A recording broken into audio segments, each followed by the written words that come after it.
Around Dodge City and in the territory on west, there's just one way to handle the killers and the spoilers, and that's with a U.S. Marshal and the smell of gun smoke.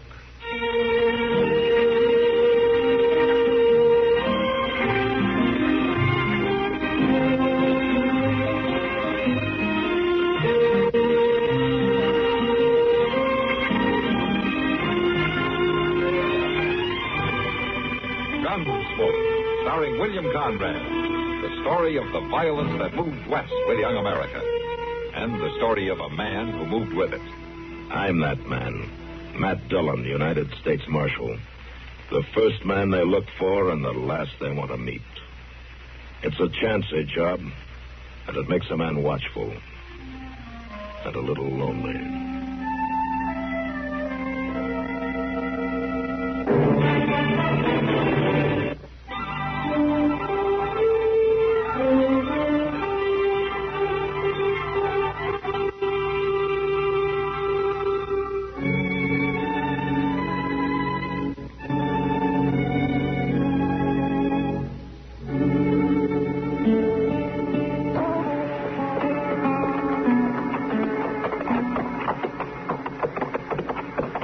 Nice morning, ain't it, Mr. Dillon? Uh-huh. For this time of year, you just couldn't ask for no better weather. By golly, even the horses like it. I think they're more interested in that water trough than they are in the weather, Chester. Oh, there's old Buffalo Mary filling her wash bucket. I sure hope she ain't stirred up all the sludge off the bottom. Sludge doesn't bother the horses. Well, it does me. It's warm enough this morning, I figured I might wash up a little. You know, you've been saying that every morning for 2 weeks until you find out how cold the water is. I know, but I got my courage up better today. Yeah, sure.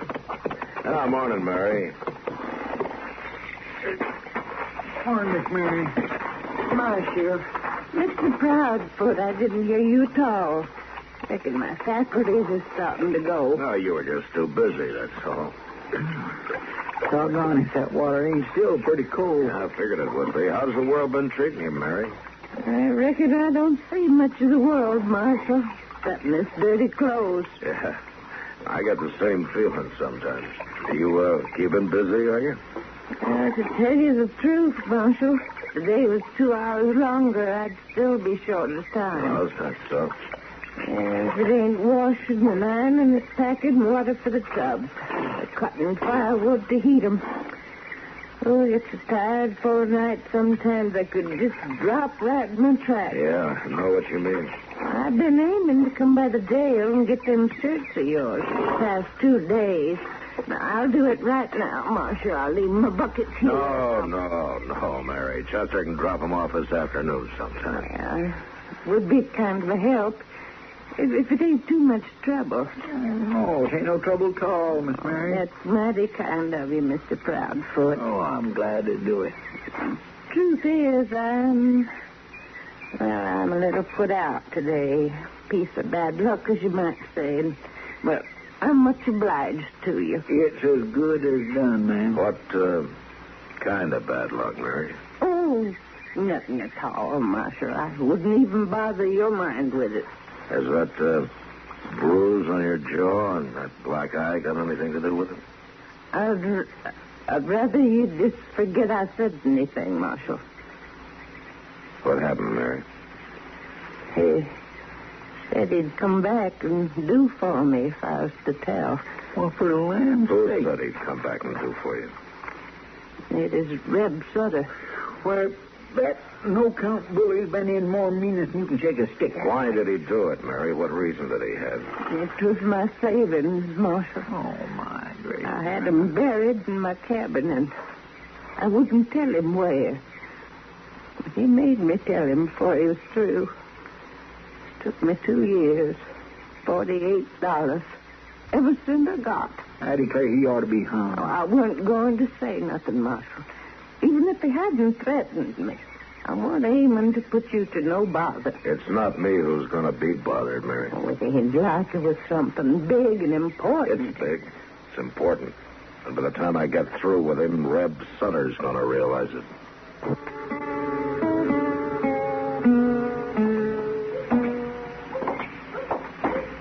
That fella sure has a doggonedest luck, Mr. Dillon. We'll find him. When I think of him taking old Buffalo Mary, saving as hard as she works, my blood just starts to froth up. Matt? Huh? Miss Kitty. Matt. Hello, Kitty. I've been looking all over for you. Oh? Yeah, there's a job for you in the Long Branch. Oh, what's the trouble? We got one of those mean ones tonight. Drinking too much, pushing people around, trying to get a fight started. All right, I'll go have a look. Who is it? Reb Sutter. Reb Sutter. Well, we found him, Chester. Come on.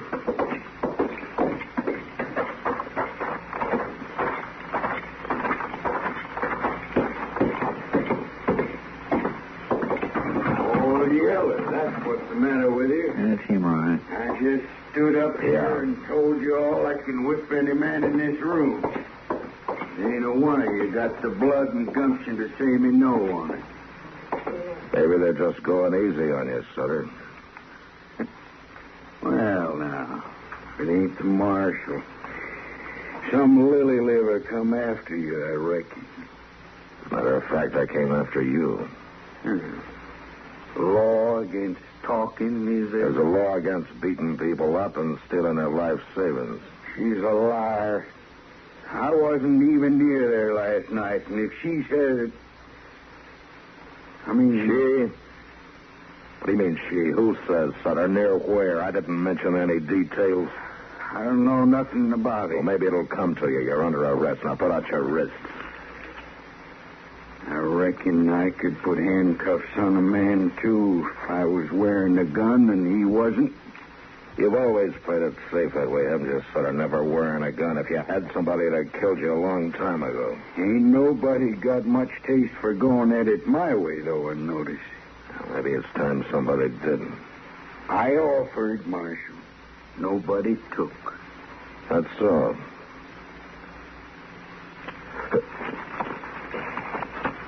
Chester, here, take my gun, will you? All right, sir. All right, Reb, I've already told you you're under arrest. I heard you. And I'm going to put these handcuffs on you one way or the other. I ain't never been handcuffed yet, Marshal. I don't reckon I'm starting tonight. Uh-huh. Chester? Yes, sir. Hold these handcuffs for a couple of minutes, huh? Yes, sir. You're a dang fool, Marshal, if you think you're...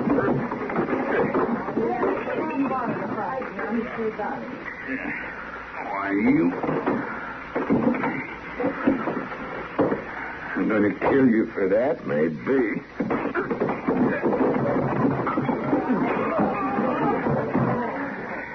Now, you can stop at any time, Sutter. By just sticking out your wrists. I'll break every bone in your body. Any time, Sutter, one way or the other. You're wearing those cuffs to jail tonight. Oh, no, I ain't.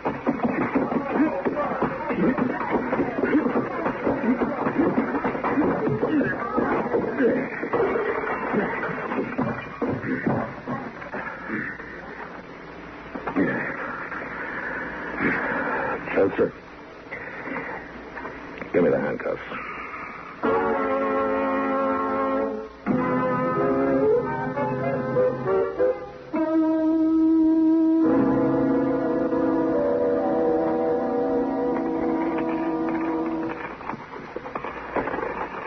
Well, I guess that's it, Mary.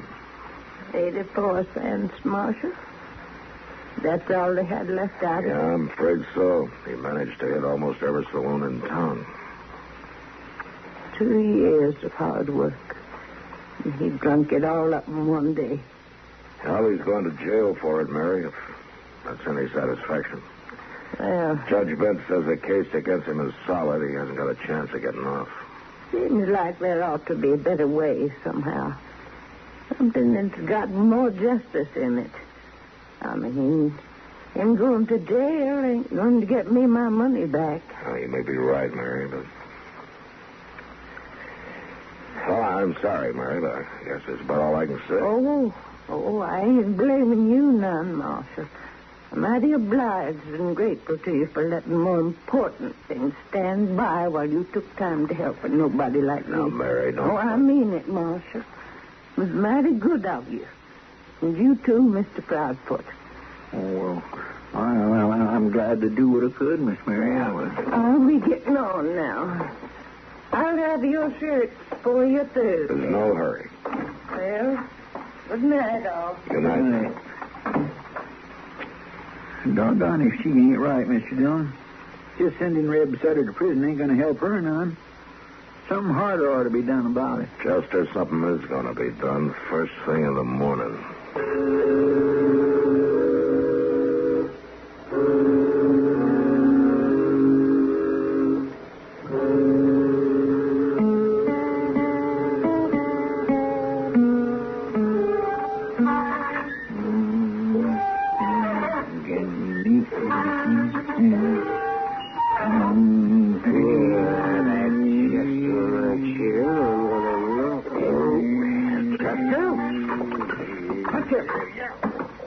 What is the matter with you, Doc? Oh, honest, if you squeak that confounded chair one more time, so help me, I'm just... You mean like this? Got up a blast? Oh, darn you, Chester. You mean a little noise like that's enough to get you all pecky? A little old noise like that's enough for me to cut your throat if you keep it up. You've got bad nerves, Doc. Old Chief Thunderbolt makes up a kind of a tonic. They say it's supposed to cure that. Oh, Chief Thunderbolt doesn't know any more about medicine than you. A bad nerve and a tonic. A lot of people gets it from him and takes it regular. And a lot of people are fools, too. I don't know.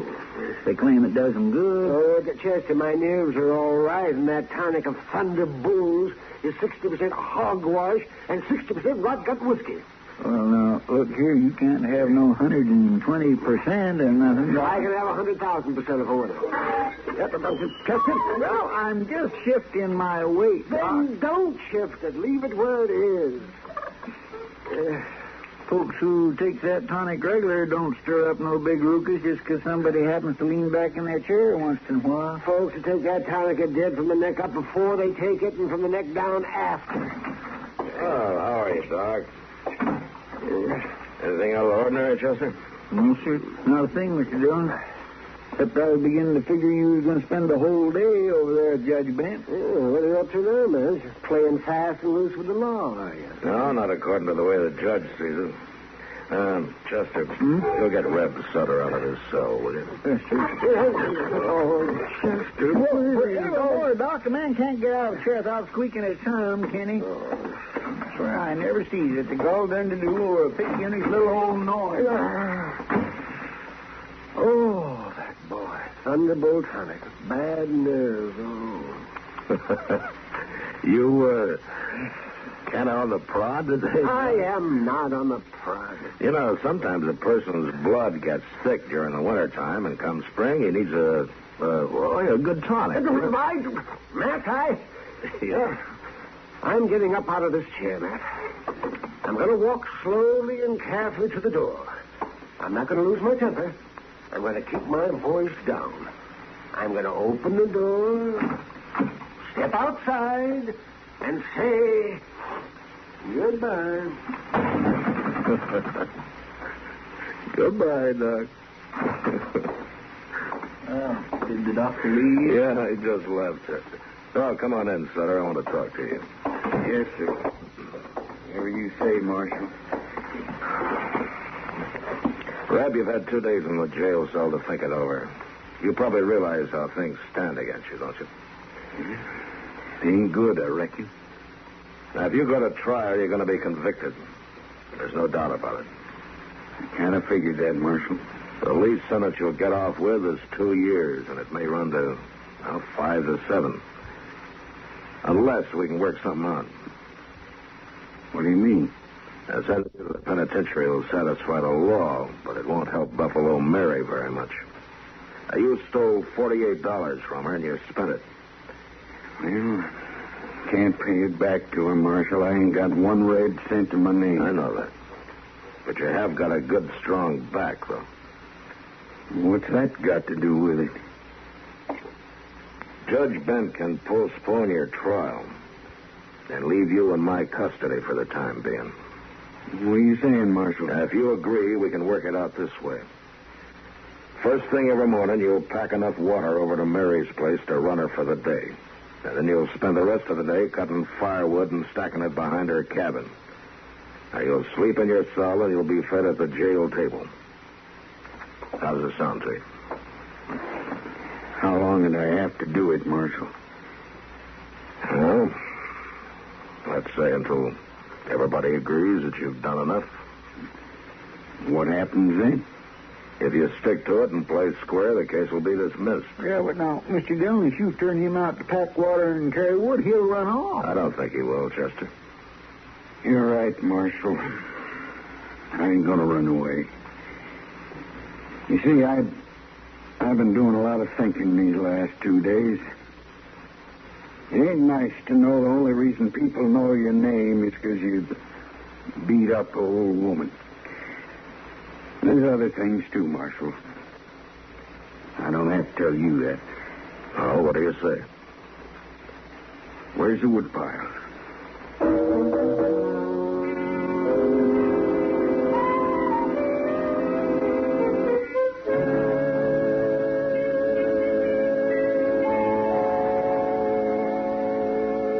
Buffalo Mary's coming down the street there, Mr. Dillon. Oh, is that so?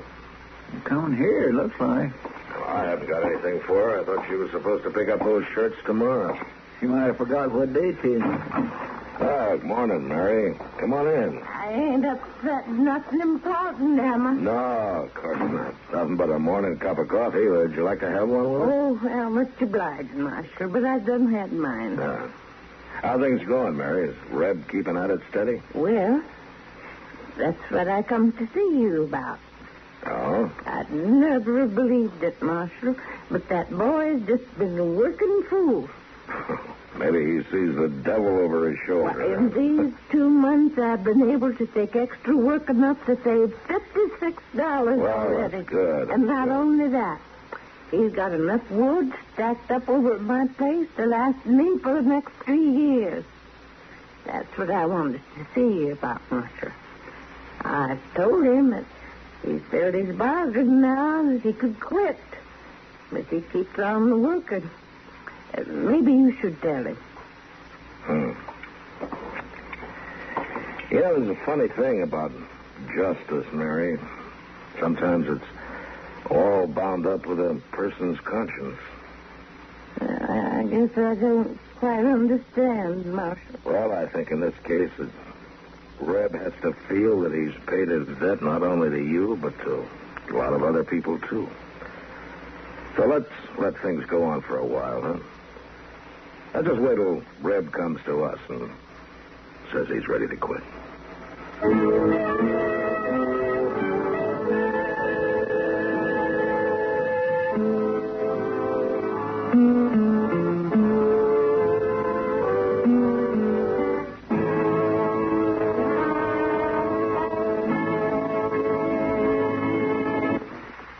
You know, frontier cattlemen felt a kind of sympathy for a cow whose calf strayed away, got lost, and in trouble.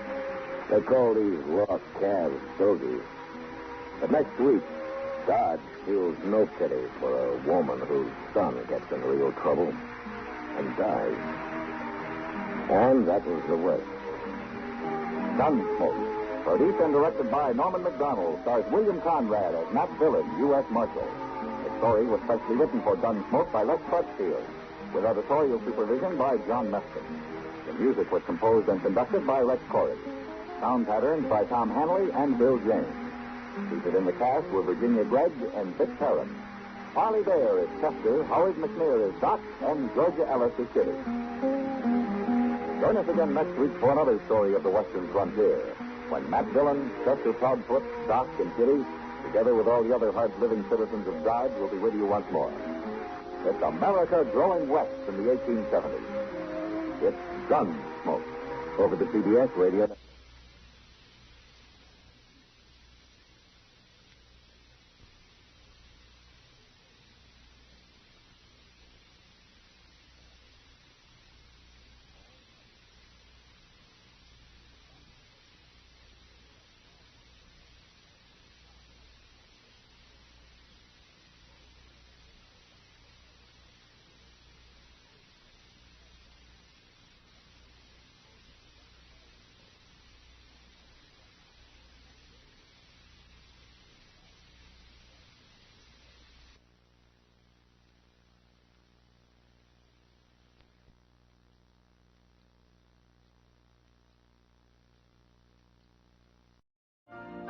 You've been listening to the OTR Gold Network. Find more classic radio at otrgold.com.